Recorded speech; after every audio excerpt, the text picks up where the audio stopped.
नून league अगवान Rana Sanaullah जो चवण है 21 अक्टूबर नवाज शरीफ की वापसी जो ॾींहुं आहे।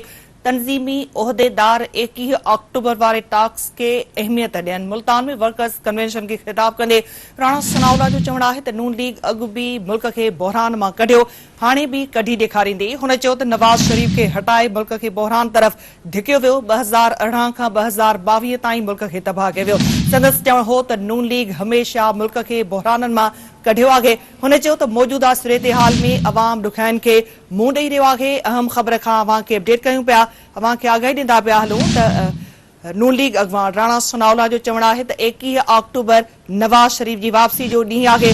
तंजीमी उहदेदार 21 अक्टूबर वाले टास्क के अहमियत ॾियनि। मुल्तान में वर्कर्स कन्वेंशन के खिताब कंदे राणा सनाउल्ला जो चवण है त नून लीग अॻु बि मुल्क के बहराननि मां कढियो, हाणे भी कढी ॾेखारींदे।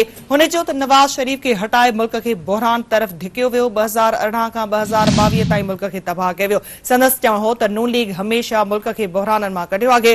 हुन इहो भी चयो त मौजूदा सूरत हाल में अवाम ॾुखियाईनि खे मुंहुं ॾेई रहियो आहे। नून लीग अगवान राणा सनाउल्ला जो चवण आहे त 21 अक्टूबर नवाज शरीफ की वापसी जो ॾींहुं आहे। तंजीमी उहदेदार 21 अक्टूबर वाले टास्क के अहमियत ॾियनि। मुल्तान में वर्कर्स कन्वेंशन के खिताब कंदे राणा सनाउल्ला जो चवण है त नून लीग अॻु बि मुल्क के बहराननि मां कढियो, हाणे भी कढी ॾेखारींदे।